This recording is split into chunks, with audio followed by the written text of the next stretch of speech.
Number 3 जो process है वो है डिस्ट्रक्टिव द माइंड।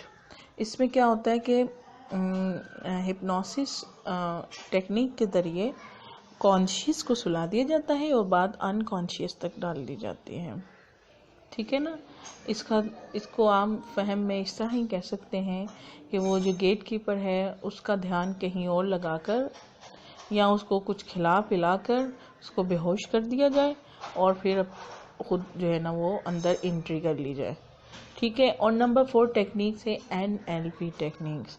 जनाब NLP टेक्निक्स कुछ ऐसी टेक्निक्स हैं, कुछ ऐसे टूल्स हैं, ऐसी टेक्निक्स हैं जो कि डायरेक्ट अनकॉन्शियस तक पहुंच जाती हैं और वहाँ पर जो अनवांटेड पैटर्न बने हैं उसको रिमूव करती है और उसकी जगह वो पैटर्न जो वांटेड पैटर्न होते हैं, जो आपकी डिज़ायर होती है, ख्वाहिश होती है, वो पैटर्न्स वहाँ पर फिक्स कर देते हैं।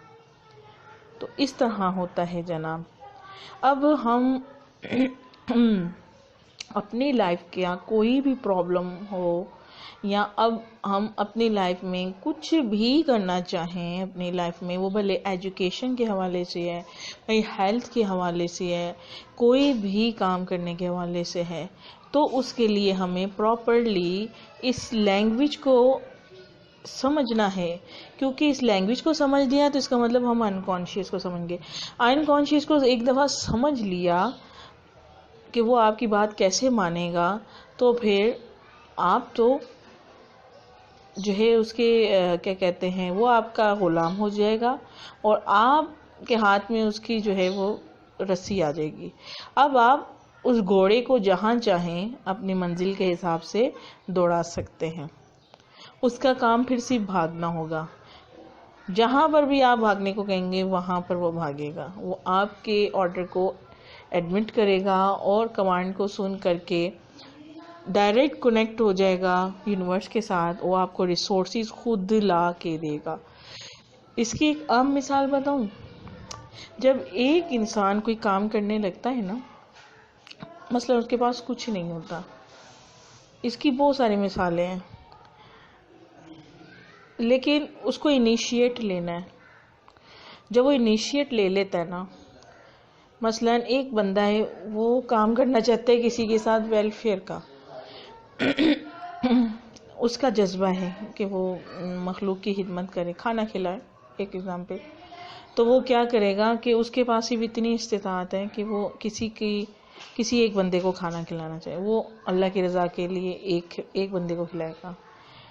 1 से 2, 2 से 4 हो जाएंगे, फिर लोगों को पता चलेगा और जब देखेंगे लोग तो वो खुद ब खुद, और भी लोगों के दिल में हो सकता है इस तरह का जज्बा हो, तो कोई उसको पैसे दे देगा कि भाई हमारे हिस्से भी डाल देना इस कार्य खैर में और किसी गरीब को खाना खिला देना या किसी गरीब की मदद कर देना। ये खुद ब खुद नहीं आया, इसको यूनिवर्स घेर के लाइए। क्योंकि जो काम आपने करना चाहते हो और आप यकीन से और कंसंट्रेशन से करना चाहते हो और आपने इसकी कमांड अनकॉन्शियस तक पहुंचा दी कि मुझे ये करना ही करना है और खुद भी करके दिखा रहे हो, तो यूनिवर्स देखती है कि आप खुद क्या कर रहे हो। वो पहले आपको देखेगी, आप कुछ करोगे तो फिर लोगों को आपके साथ मिला देगी, रिसोर्सेज को आपके साथ कनेक्ट कर देगी। अब इसकी एक और एग्जाम्पल आप देखें, JDC दस्तरखान आज से 8 साल पहले, 10 साल पहले शुरू हुआ था। लोगों को खाना खिलाते थे, खिलाते खिलाते खिलाते 2 साल से वो सहरी और इफ्तारी के लिए वो सोशल मीडिया पर अपडेट कर रहे थे।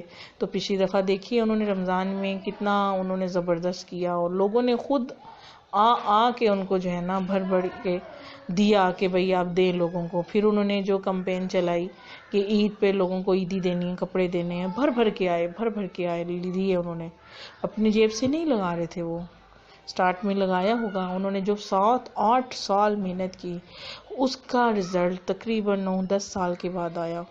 और अब देखें हर जगह, बार बार सोशल मीडिया पे देखें, आगे देखें पीछे देखें,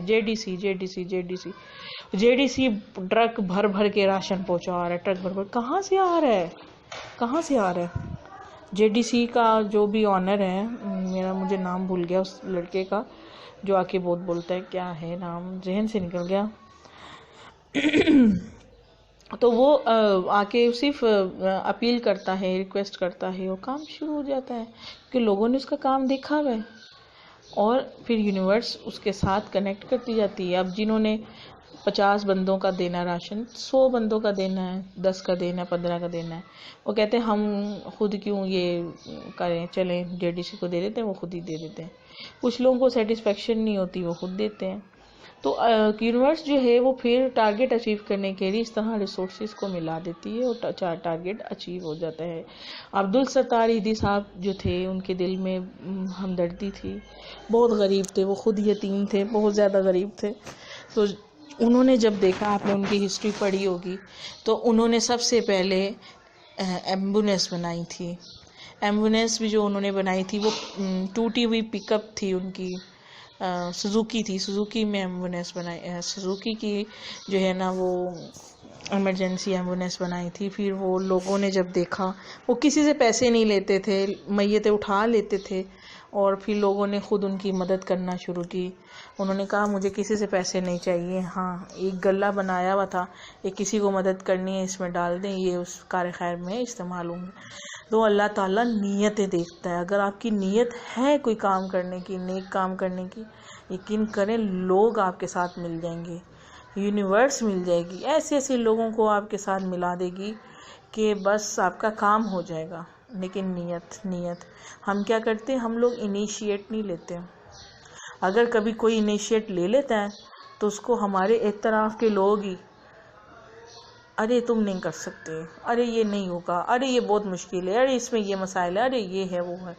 अगर तो वो लोगों की बातें सुनकर वहीं पर स्टॉप कर देता है तो फिर वो आगे नहीं बढ़ सकता। लेकिन अगर वो सिर्फ अल्लाह की रज़ा के लिए अल्लाह पे भरोसा करके करता रहता, जो मर्ज़ी बोलता रहे कोई, उससे उसको कोई फ़र्क नहीं पड़ता, तो वो अपना टारगेट अचीव कर लेता है। मेरे ख्याल से आपको लैंग्वेज ऑफ अनकॉन्शियस बहुत अच्छे से समझ आ गई होगी। Thank you very much, thank you, जज़ाकल्लाह।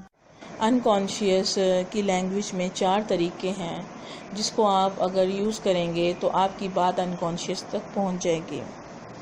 पहला तरीका है लॉजिक, दूसरा तरीका है रेपिटेशन, तीसरा तरीका है डिस्ट्रैक्टिंग द माइंड, डिस्ट्रैक्ट करना, और 4 ये जो डिस्ट्रैक्ट करना है, डिस्ट्रैक्ट प्रोसेस बाय हिप्नोसिस होगा, और नंबर 4 है एनएलपी टेक्निक्स, राइट। अब ये है कि जो पहला है लॉजिक में क्या होता है कि इसका, अच्छा देखिए, एक अल्लाह ताला ने ना एक बैरियर बनाया है अनकॉन्शियस तक। अगर अल्लाह ताला को पता है, कुदरत ने एक निज़ाम बनाया कि कोई चीज़ जो अनकॉन्शियस तक पहुंच गई, भले वो पॉजिटिव है या नेगेटिव, वो उसको साबित करेगा, प्रूफ करेगा, 100% श्योर है, वो श्योर बना देगा और वो काम हो जाएगा। इसलिए अल्लाह ताला ने एक बैरियर बना दिया, उस बैरियर का नाम है कॉन्शियस, जो कि गेट कीपर का काम करता है और माइंड तक जाने वाली इंफॉर्मेशंस को खोजता है। लॉजिक्स पूछता है, लॉजिक क्या है, सवाल जवाब करेगा, इंफॉर्मेशन डायरेक्ट नहीं जाएगी, सवाल जवाब होगा। अगर इंफॉर्मेशन देने वाला उसको सेटिस्फाई कर देगा तो वो वहाँ तक पहुँच जाएगी, इंफॉर्मेशन अनकॉन्शियस तक पहुँच जाएगी। मसलन अगर कोई इंसान अमीर बनना चाहता है तो वो उससे सवाल पड़े, वो ये कमांड दे रहा होगा कि मैं अमीर बनना चाहता हूँ। सवाल आएगा कितना अमीर बनना चाहते हो, वो बताएगा मैं इतना अमीर बनना चाहता हूँ, मुझे ये मैं इतनी मेरे पास दौलत हो तो मैं अमीर हो जाऊँगा, मेरे लिए नफ है। तुम अमीर क्यों बनना चाहते हो, वो बताएगा मैं अमीर इसलिए बनना चाहता हूँ। फिर इसके बाद क्या होगा, वो अगला सवाल इस तरह के वो लॉजिकल क्वेश्चंस करेगा। अगर उसको वो सेटिस्फाई कर देता है तो ये ठक करके ये बात जो है वो अनकॉन्शियस तक पहुंच गई। तो एक ये बिल्कुल मैंने शॉर्ट तरीके से आपको गोल अचीव करने का, अगर कोई अमीर बनना चाहता है तो वो इस तरह की जो है वो अफर्मेशन यूज़ करके अमीर बन सकता है, अपना प्रोग्राम अनकॉन्शियस तक पहुंचा के अपना मैसेज। नंबर 2 चीज़ है वो है रिपीटिशन। एक बात को रिपीट करते रहो, रिपीट करते रहो, रिपीट करते रहो, इतना रिपीट करें, इतना रिपीट करें, इतना रिपीट करें। इसका आसान तरीका है रिपीट का कि जो कुछ भी आप करना चाहते हैं उसको आप कागज़ पे लिख लें। उसको दिन में 10 दफ़ा देखें, दिन में 20 दफ़ा देखें, 30 दफ़ा देखें, 40 दफ़ा देखें। ना सिर्फ देखें बल्कि पढ़ें, आँखों से पढ़ें, आँखों से देख के पढ़ें, इस तरह के कान भी सुने। एक वक्त आएगा कि वो उसका पूरी जो पिक्चर है, इमेज है, वो आपके अनकॉन्शियस में प्रिंट हो जाएगा। और अगर इसको बार बार रिपीट करते रहेंगे, रिपीट करते रहेंगे, रिपीट करते रहेंगे, ये मैसेज आपके अनकॉन्शियस तक पहुंच जाएगा। इसकी मिसाल यही है कि गेट कीपर के पास कोई एक ऐसा आदमी आके खड़ा हो गया जिसने बार बार एक ही रट लगाई हुई, भाई मुझे अंदर जाने दो, भाई मुझे अंदर जाने दो, अगर तुमने अंदर नहीं जाने दिया तो ये हो जाएगा, मेरा नुकसान हो जाएगा, भाई ये हो जाएगा, वो हो जाएगा। मिन्नतें कर रहा है, समाजतें कर रहा है। तो एक वक्त आएगा कि वो जो है उसको गेट खोल देगा उसके लिए और वो अंदर चला जाएगा। इसी तरह अनकॉन्शियस का गेट भी खुल जाता है रिपीटिशन से। आम तौर पर बच्चे रिपीटेशन का जो है तरीका इस्तेमाल करके याद करते हैं।